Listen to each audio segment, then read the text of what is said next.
Di balik kejayaan sebuah imperium dagang terbesar pada abad ke-17, tersimpan kisah yang kelam yang jarang terungkap. Prediksi Ostindisi Company, atau lebih dikenal dengan POC, yang pernah menguasai lautan dan perdagangan dunia, mengalami kehancuran yang begitu dramatis. Bagaimana mungkin sebuah perusahaan yang begitu kuat dan kaya raya bisa runtuh dalam sekejap? Jawabannya terletak pada 3 kata: pengkhianatan, korupsi, dan perang. Dalam video ini, kita akan menelusuri jejak kehancuran POC, mengungkap intrik di balik layar, kejahatan merajalela, dan peperangan yang tak terhindarkan. Bersiaplah untuk menyelami sejarah yang penuh liku dan mengambil perang berharga dari kegagalan sebuah kekaisaran.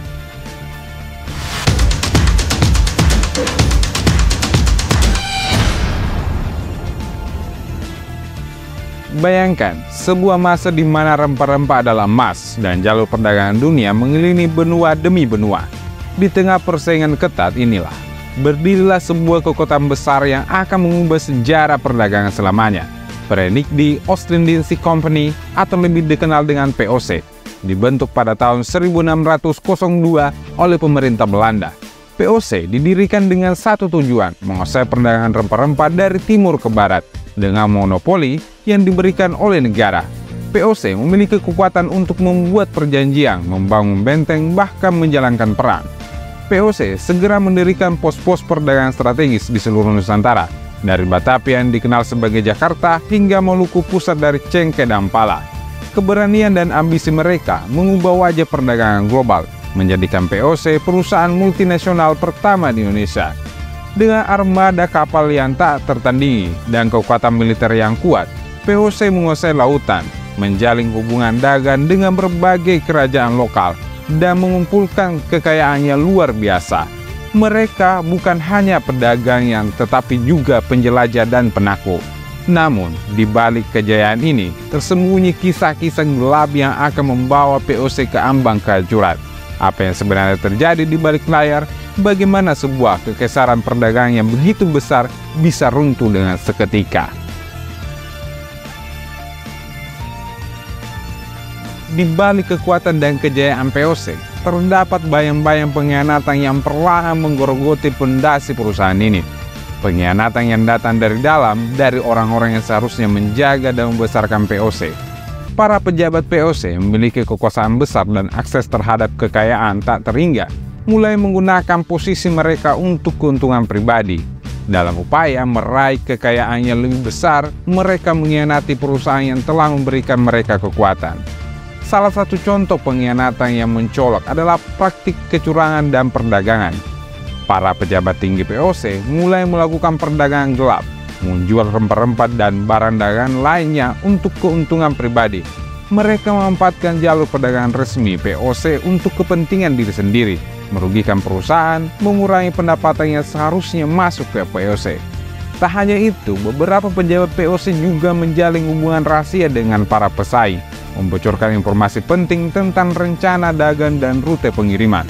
Pengkhianatan ini menyebabkan POC kehilangan banyak kesempatan dan memperlemah posisi berada di pasar internasional. Informasi bocor persekongkolan dengan musuh-musuh dengan kapal-kapal POC seringkali disergap dan dirampok di tengah lautan. Kejadian-kejadian ini bukan hanya mengurangi keuntungan, tetapi juga merusak reputasi POC sebagai penguasa lautan yang tak tertandingi.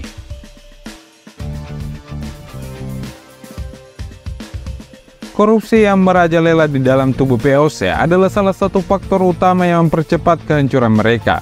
Para pejabat tinggi POC yang seharusnya menjaga kepentingan perusahaan mulai tergoda oleh harta dan kekuasaan. Mereka menggunakan jabatan mereka untuk memperkaya diri sendiri, menerima suap dari pedagang lain, dan menyalahgunakan kekuasaan mereka. Korupsi tidak hanya terjadi di tingkat atas, di lapisan bawah, para pegawai dan kapten kapal juga terlibat dalam praktik-praktik kecurangan ini. Mereka menggelapkan sebagian hasil dagang, menjual barang-barang secara ilegal, dan mempermainkan catatan keuangan. Kecurangan dalam pencatatan keuangan menyebabkan kerugian besar dari POC. Laporan keuangan yang tidak akurat membuat perusahaan kesulitan dalam mengambil keputusan yang tepat dan merencanakan strategi dagang. Keuangan POC pun semakin kacau dan tidak terkendali.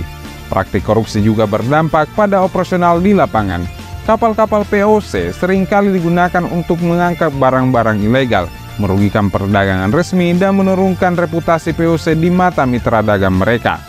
Upaya yang memberantas korupsi dalam tubuh POC seringkali gagal. Banyak pejabat terlibat saling melindungi satu sama lain, membuat penyelidikan menjadi sulit dan lambat. Namun, ketika skandal korupsi mulai terungkap, kepercayaan publik terhadap POC semakin merosot. POC tidak hanya berdagang, mereka juga berperang. Di awal berdirinya POC, kerap terlibat dalam berbagai konflik bersenjata, baik dengan kerajaan-kerajaan lokal Nusantara maupun dengan kekuatan kolonial Eropa lainnya, seperti Inggris dan Portugis. Setiap konflik ini memakan biaya besar dan menguras sumber daya perusahaan. Salah satu konflik besar yang dihadapi oleh POC adalah Perang Maluku. Pertempuran dengan kerajaan-kerajaan lokal di Maluku yang dikenal sebagai penghasil rempah utama memaksa POC untuk mengerahkan pasukan besar dan membangun benteng-benteng pertahanan di berbagai pulau. Tidak hanya di Nusantara, POC juga terlibat dalam peran Anglo-Dutch, serangkaian konflik dengan Inggris yang berkepanjangan.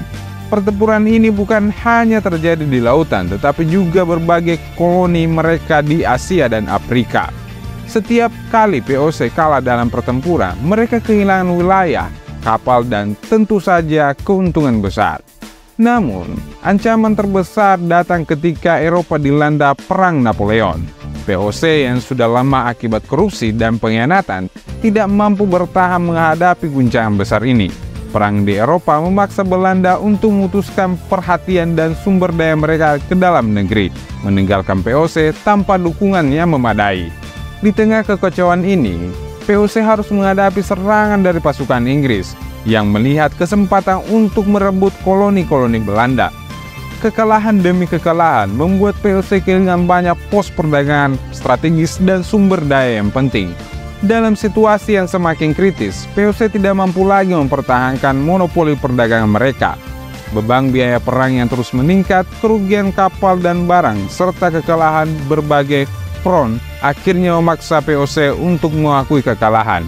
Perang dan konflik terus-menerus menguras sumber daya POC hingga titik nadir. Kombinasi dan pengkhianatan, korupsi, dan perang ini akhirnya membawa POC ke ambang kehancuran. Cukup sekian konten video kali ini, semoga bermanfaat bagi sahabat-sahabat Sirantara. Jangan lupa like, comment, and subscribe. Sampai jumpa di konten video selanjutnya.